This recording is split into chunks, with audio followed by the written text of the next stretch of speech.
বিভিন্ন নিত্য প্রয়োজনীয় জিনিসের দাম আপনারা দেখেছেন গত এক সপ্তাহ ধরে হু হু করে বেড়ে চলছে। গ্যাসের দাম বৃদ্ধির কারণে বিদ্যুতের দাম বৃদ্ধি পাবে এবং আমাদের যে প্রোডাক্ট আছে অর্থাৎ যা আমরা উৎপাদন করি এইগুলির দাম বৃদ্ধি পাবে।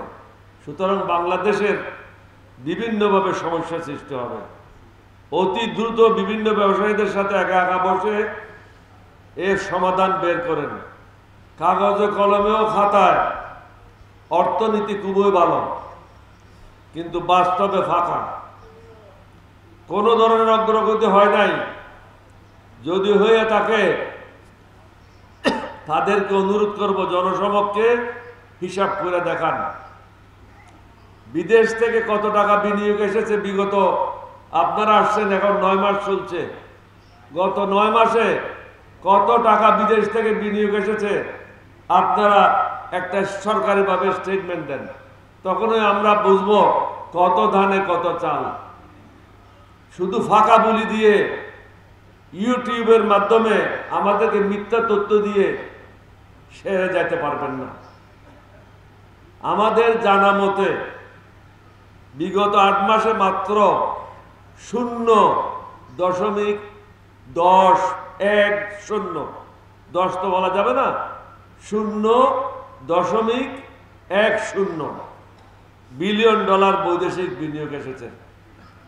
অত্যন্ত লজ্জাজনক। এখানে কে কোন মানের আমরা বুঝি না।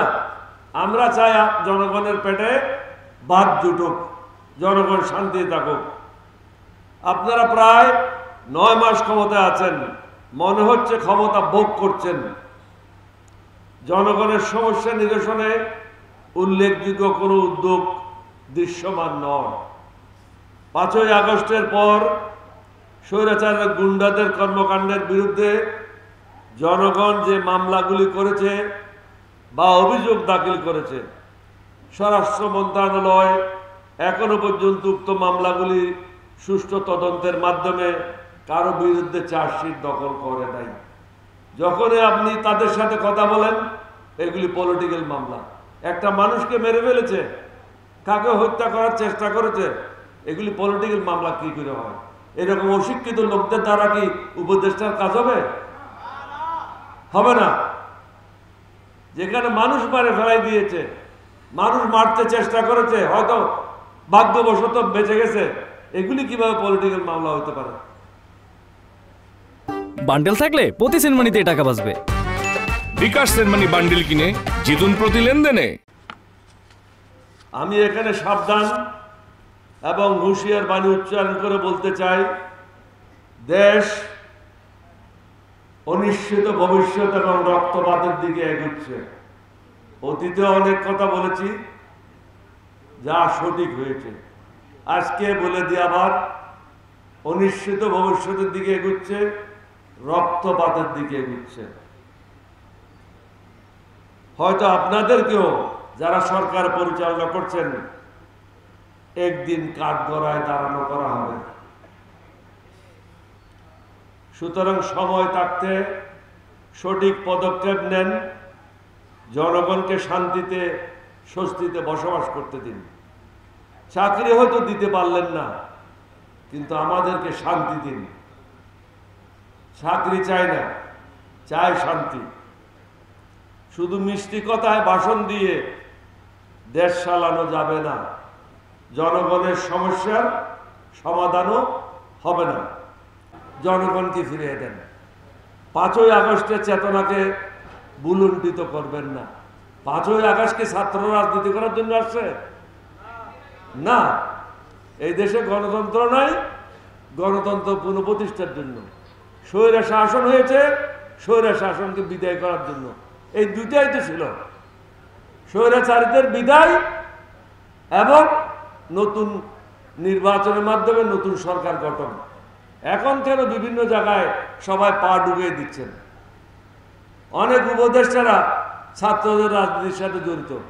আপনাদেরকে অনুরোধ করব, এখন তো কাপড় চোপড় ভালো আছে, রাস্তায় যখন আমাদের সাথে আসবেন এই কাপড় চোপড় থাকবে না। অনেকে ইতিপূর্বে দিগম্বর করা হয়েছে, সুতরাং এটা চিন্তা ভাবনা করে কাজ করেন। আমরা অবশ্য কাকাও করি নাই, কিন্তু হাসিনা সরকার 96 সালে অনেক অফিসারদেরকে দিগম্বর করেছিল। আমরা কিন্তু এটা করব না, কিন্তু আপনাদেরকে সাবধান করে দিই, আমাদের মধ্যে অনেকে আছে হয়তো আপনাদেরকে দিগম্বর করতে পারে। যথাসময়ে জাতীয় সংসদের নির্বাচনের তারিখ ঘোষণা করুন, অন্যথায় জনগণের রোষানলে পড়ার সম্ভাবনা রয়েছে। আপনাদের শেষ বিদায় হয়তো সুখকর না হতে পারে।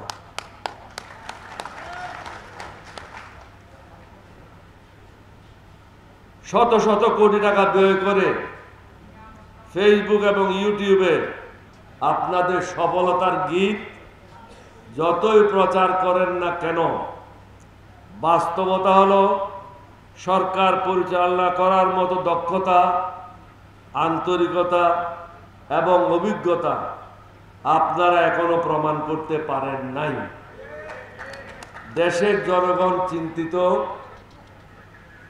জনগণের মধ্যে অস্থিরতা বিরাজ করছে।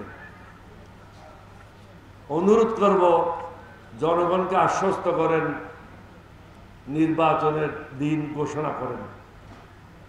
বেশি দেরি করলে আমি আগে যেটা বলেছি, দিগম্বর হওয়ার সম্ভাবনা উড়িয়ে দেওয়া যায় না। আমার অনুরোধ থাকবে এলডিপির পক্ষ থেকে, দেশের মানুষের বিরুদ্ধে কোনো কাজ করবেন না।